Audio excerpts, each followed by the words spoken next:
Good morning. আজ হলো মঙ্গলবার, সকাল বাজে এখন 7:30 মতন। তো সকালে চা রেডি হয়ে গেছে, এবার চাটা নেব তখনই দেখলাম বিস্কুটটা শেষ হয়ে গেছে। তো বিস্কুটের কৌটোটায় বিস্কুটটা ঢেলে নিলাম, দিয়ে তারপরে এই যে চাটা রেডি করে নিচ্ছি। চাটা এখন আমি, আমার বর আর আমার মা তিনজনে খাবো, আর ছেলে মেয়ে এখনও ঘুমোচ্ছে। তো আজ কিন্তু হনুমান জয়ন্তী, তো ওই কারণে মঙ্গলবারে একটু ঘরে বজরংবলীর পুজো করব। তো ওই জন্য সকালে চা বিস্কুটটা খেয়ে নিচ্ছি। এমনি বজরংবলীর পুজো সেরকম করে মানে সচরাচর আমি করি না, কোনো সময় আর কি আমার করা হয়নি। তো আজ করব, ইচ্ছা আছে। তো সকালবেলায় আগে ঘুম থেকে উঠে অনেকটা কাজ সেরে নিয়েছি, তো তারপরে কিন্তু একটু চাটা নিয়ে রিল্যাক্সভাবে বসে খাচ্ছি, কারণ কি গোপাল টোপাল জাগানো, ঘর ঝাড় দেওয়া এগুলো হয়ে গেছে। তো এরপরে দুপুরে রান্নাবান্না করব। তো দুপুরে আজকে নিরামিষই খাবো, যেহেতু আজকে মঙ্গলবার এক, তো তাছাড়াও বজরংবলীর পুজো করব, তো ভাবলাম নিরামিষই খাবো। তো নিরামিষে এখানে মিষ্টি আলু, পটল, তো সব রকম যা যা পেঁপে মানে শুক্তোর জন্য যা যা দেয়, সজনে ডাঁটা সব দিয়ে কিন্তু একটা শুক্তো, আর আলু পটলের তরকারি, ডাল, এগুলোই রান্না করেছি। দিয়ে একদম পুজো দিতে চলে এসেছি। দেখো সব ঠাকুরকে সুন্দর করে সাজিয়ে নিয়েছি। আর এইভাবে আমার ঘরে দুটো বজরংবলীর বই ছিল, মানে এটা আমার মন থেকে আজকে ইচ্ছা করলো এইভাবে একটু বজরংবলীর পুজো করি।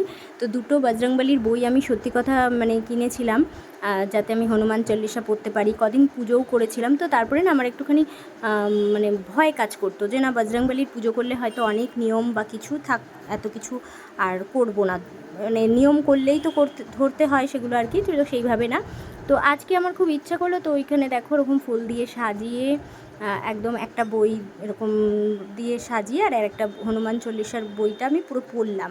আর এইভাবে কিন্তু ধূপকাঠি প্রদীপ দিয়ে আরতি করে নিলাম, আর বজরংবলীর জন্য নিয়ে এসেছিলাম লাড্ডু, তো সেটা দিয়ে দিলাম। তো এইটুকু করেই যেন মনটা অনেকটা শান্তি লাগছে। তো আমি আমার মতন করে এরকমভাবেই সামান্যভাবে ঘরে কিন্তু গুছিয়ে পুজোটা দিয়ে নিলাম।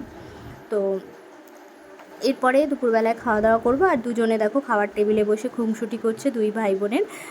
তো এরকম যে খাবার রেডি হয়ে গেছে, আলু পটলের তরকারি দেখছো একদম লাল লাল ঝোল, নিরামিষ তো কী হয়েছে খুব সুন্দর। আর ওদিকে কিন্তু একদম মুগ ডাল, প্লেন মুগ ডাল, আর এদিকে হচ্ছে দুধ শুক্তো এটা করেছি। তো এই দুধ শুক্তোটা ঘরে সবাই খুব ভালো খায় নিরামিষের দিনে।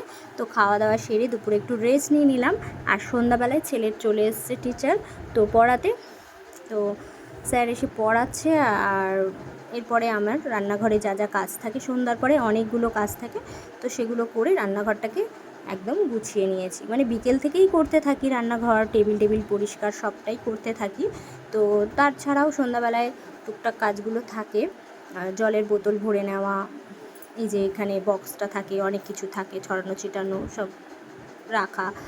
আর ওদিকে সন্ধ্যাবেলায় চাও খেয়ে নিয়েছি, ওদিকে আমার মা মেয়ে ওরা সবাই রয়েছে গল্প করছে, আর আমি এদিকে হচ্ছে এই সব কিছু জায়গার মতন জিনিসগুলো যেখানে থাকে আর কি, সেখানে সব রেখে গুছিয়ে দিচ্ছি। তো আজ মঙ্গলবারের ভিডিওটা কিন্তু এইটুকুই ছিল। তোমাদের কেমন লাগলো তোমরা কমেন্ট করে জানিও। দেখা হচ্ছে নেক্সট ভিডিওতে।